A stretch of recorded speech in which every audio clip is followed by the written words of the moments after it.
Welcome to Channel's Business Global with me, Juliana Olayinka, from our studios here in London. Over the next half an hour, we'll be looking beyond the business headlines by giving you in-depth perspective on the stories that are affecting all of us. Coming up on today's show, as countries grapple to stop the spread of the new coronavirus variant, there are fears that the region of Southern Africa is being brutally punished with restrictions that could cost irreparable damage to their economies.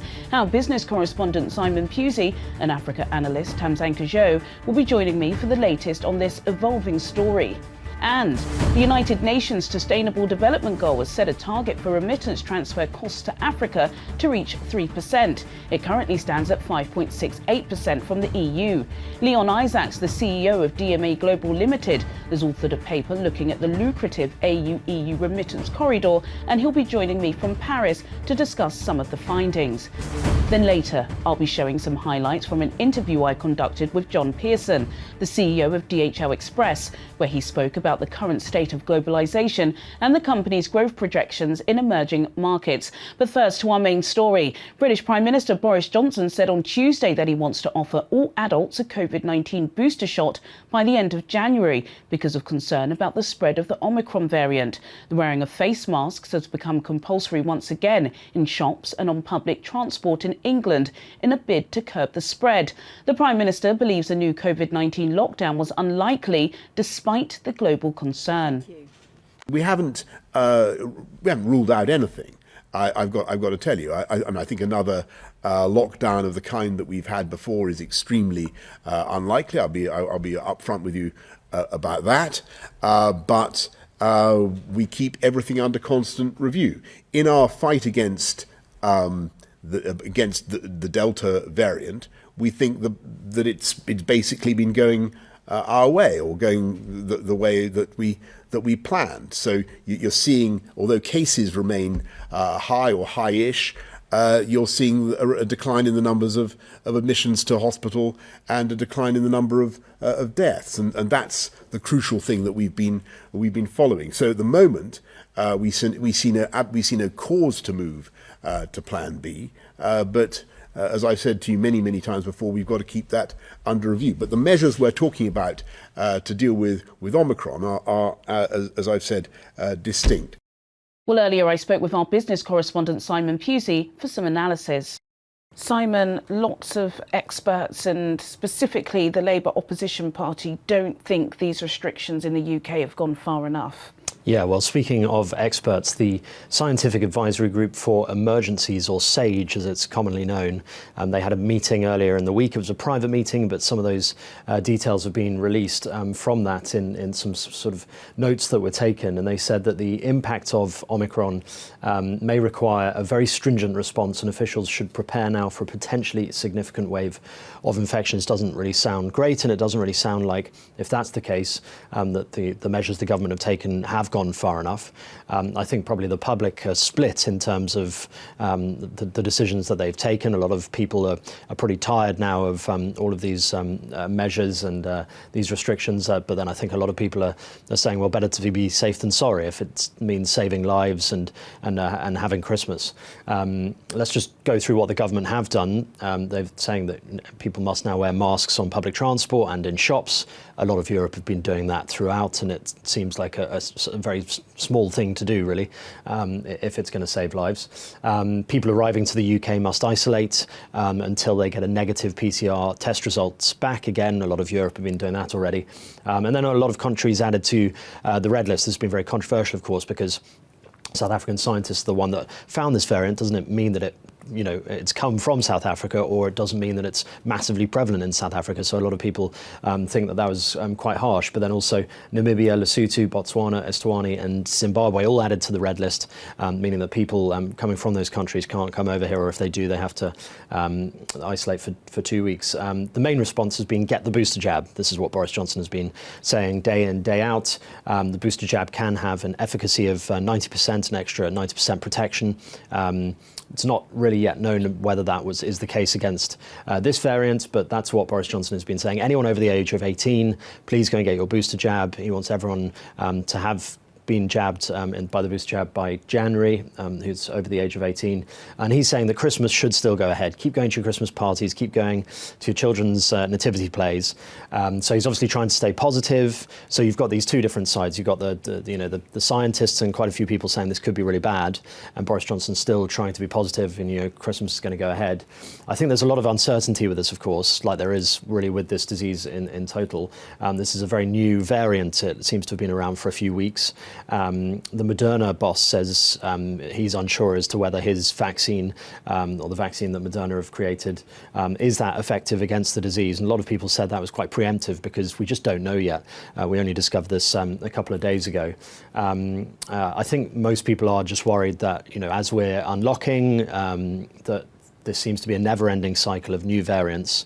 I think the scientists will tell you that that's actually what's going to happen in the coming years. There's always going to be new variants. We're going to have to learn to live with this disease. And I just think there is a weariness in the public now and a kind of slight depression that this is going to go on and on and on. And I think what the government were probably saying is that we need to take a reasonable, measured response with this because we can't keep locking down every time we find a new strain. The main call from the government, as I said, is get the booster jab. That will protect you sort of the most. But it is worrying just ahead of Christmas that we're getting all these new doomsday predictions about this new version of the disease. It looks like, though, at least Christmas will go ahead. Thank you, Simon. Thank you. Let's stay with this COVID story. Just hours after South Africa had identified the new variant, Britain shut its airports to flights from the country and several other nations in the region. America and the EU soon followed suit, banning flights and closing their borders. Many South Africans felt they were being unfairly punished for their country being scientifically rigorous and open. The region has suffered severe economic hardship already due to previous COVID-related restrictions. I'm now being joined by Africa analyst Tamsanqa Joe, who will provide his assessment on the story. Tamsanqa Joe, always a pleasure to have you on Channel's Business Global. So it was a South African virologist that discovered this new variant, and the reward appears to be a blanket travel ban. What are your thoughts on this?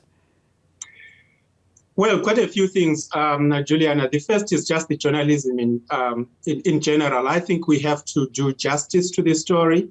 In actual fact, it was a Zimbabwean scientist who was able to decode and sequence this new variant with his team in Botswana.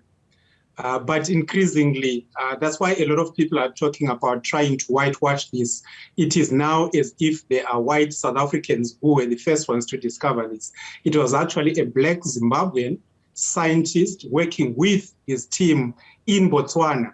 Then they shared the information. And of course, when the South Africans picked up on cases they suspected to present differently, it was then matched to what had been done in Botswana. So I think the first point is people have to get the story right. Botswana has been taken out. And, the explanation that was given in Botswana is that these were diplomats that had come into the country. And then we were talking about probably the 11th of November. So it was way before any cases were reported in South Africa. But South Africa shared the information with WHO and others across the world. But the actual work had been done by a black Zimbabwean scientist in Botswana. But then beyond that, I think it is the responsible thing to do. Share the information that you have. That is how new vaccines can be tweaked to try and attack this new variant.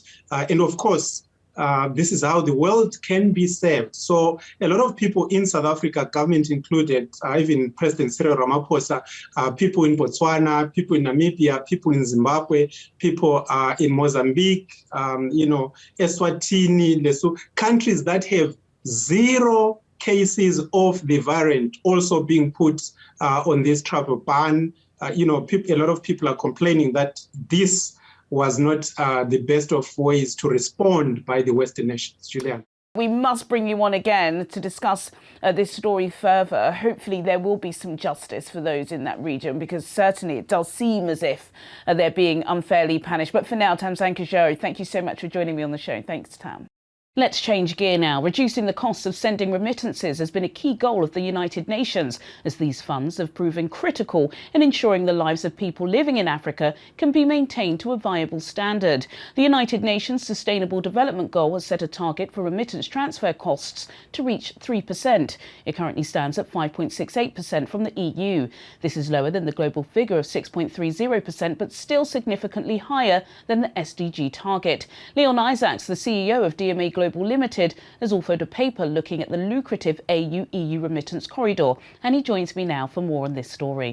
Leon Isaacs, thank you so much for joining me on Channel's Business Global. I've had the pleasure of reading through your background paper. It's very extensive. Why was it important for you and your team to provide such a detailed overview into the EU-AU remittance corridor? Well, thanks, Juliana. I mean, it is vitally important because remittances themselves are critical for the African continent. In fact, over $80 billion was received last year. And actually, the biggest sending region into Africa is the EU. And there have been partnerships between the EU and the African Union to try and improve the remittances market for a number of years now. So it's really important to see if they're working, what lessons we can learn and how we can improve things going forward. So that was really the reason for going into such detail on this project. Can you provide some detail into some of the key findings? Yeah, I mean, it's fascinating, really. We looked over a 5-year period from 2016 to 2021. And what we really found is that whilst remittances have grown around about 15% in that time from the EU, the cost to actually send them has come down a little bit, around about the same amount, actually, 15%. But we are still a really long way off achieving global goals on the cost of remittances. We're nearly twice over the actual target, which is concerning. But what we also found is that in the last year or so, since COVID came in, actually, the remittances have been pretty resilient.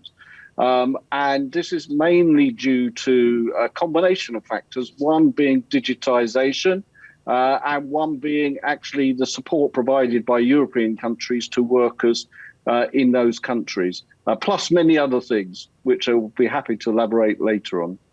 I've got to say, you've had some major players read and take notice of your background paper, including the private sector, the African Union, of course, the European Union. What are you hoping that this research will lead to? Well, we're really hoping that it doesn't, 2 or 3 things. One is that it makes sure that remittances are still front of mind because people understand how important they are. Secondly, we hope that there'll be a number of changes introduced, particularly around regulation, around sharing best practices, around reducing costs and around financial literacy.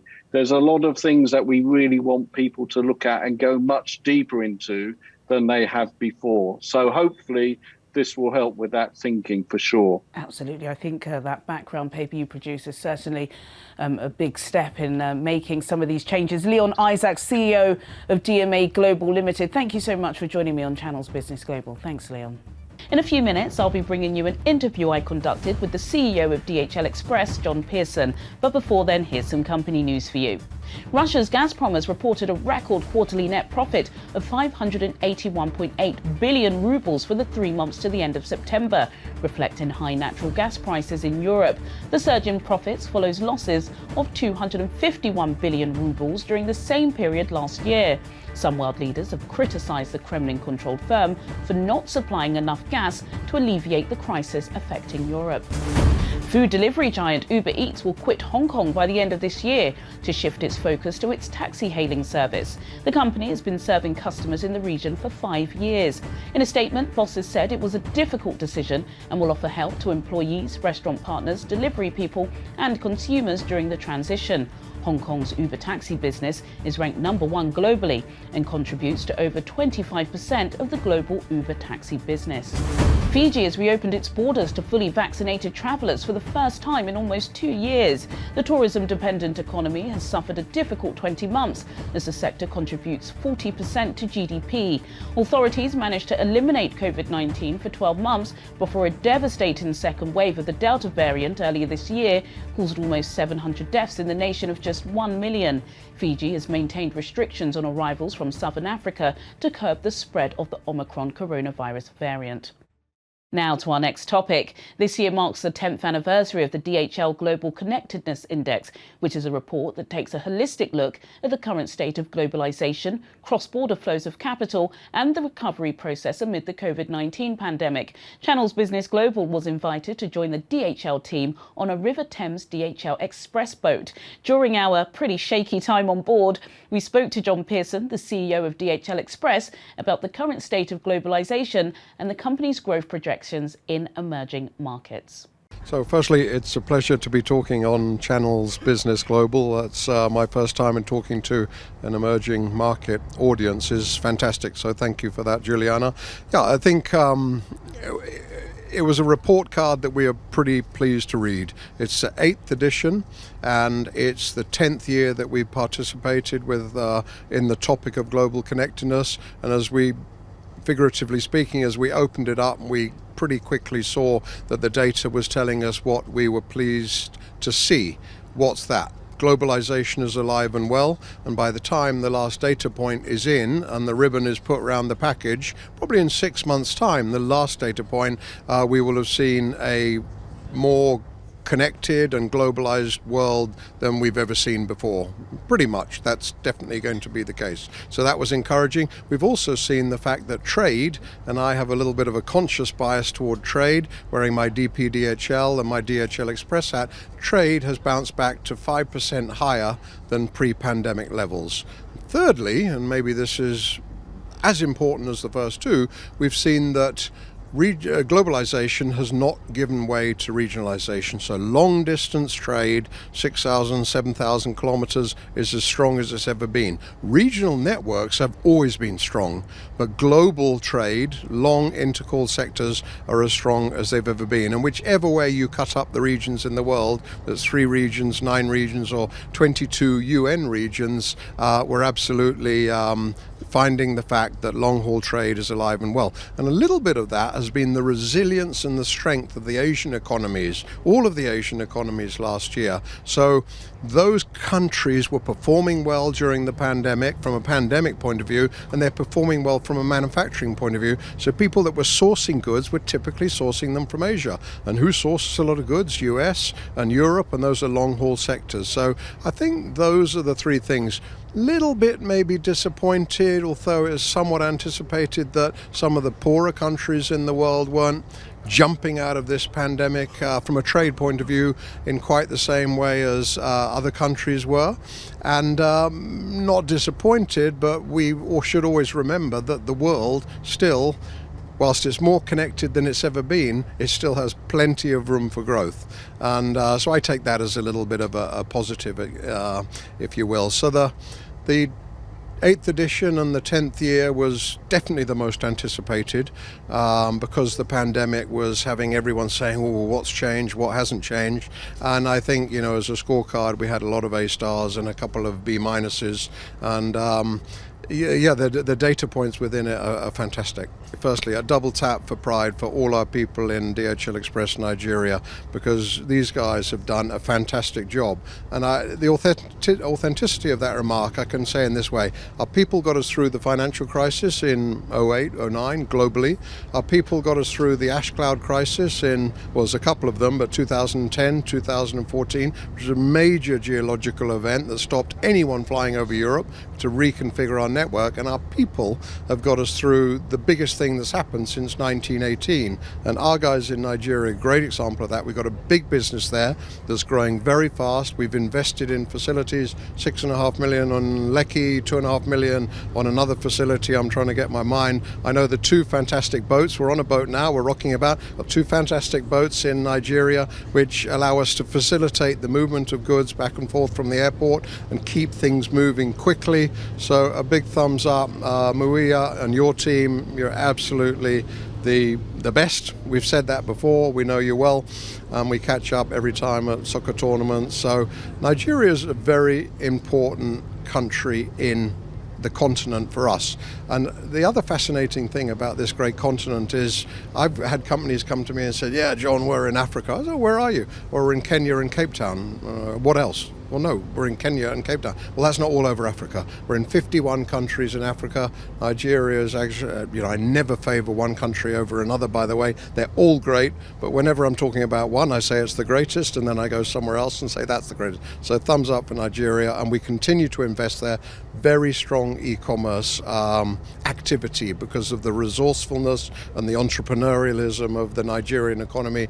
And I've always said that e-commerce, if you've got a great product, whether you're in your small office, home office, your garage, a shed, you can put it on the world stage. And this is exactly what Nigerian people are doing.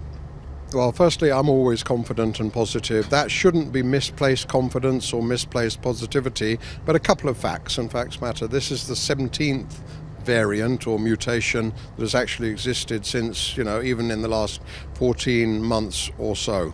That doesn't mean it's not something to worry about. It doesn't mean it may well be not be the worst variant that we've come across, but right now scientists are busy and epidemiologists are busy working on that. So let them do that bit and let us worry about supply chains. The reason I don't worry so much about the supply chain congestion is because a year ago, in March, April, May last year, no one knew about the pandemic, no one knew about vaccines, no one knew about whether borders should shut or not. It was absolute chaos, and we got through it pretty well. And by May, June, we were operating in every single country. In fact, it's worth saying that I don't think in any one country in the world we lost more than one day. There might be a day where everyone said services have to stop. We knocked on the door of our partners and said, we're an essential service. Yes, you are, and you're operating the next day. So we might have lost a day in one or two places. Customs environments worked well from an express point of view. So I am optimistic that we get through this. How bad this variant is, I cannot begin to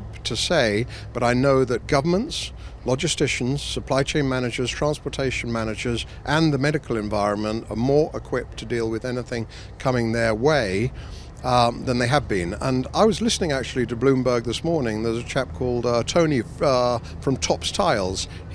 What he said was music to my ears. It said, have you experienced supply chain frustrations, Tony? I think his first name was Tony. It was definitely Tops Tiles. And he said, no, we've been getting stuff in okay. It's been a little bit tricky getting it out of the port and getting the line haul vehicles, so HGV, this was in UK, getting the HGV vehicles to move it. And that absolutely confirmed everything that I wanted to say. Airlift, in the case of he was using sea freight, but aviation capacity in Asia is picking up stuff and moving it from A to B via our hubs, and then our last mile is getting it delivered. There has been sea freight and port congestion. There's no doubt about it. It's ameliorating, it's getting better day by day, and I expect that to be the case going through Christmas.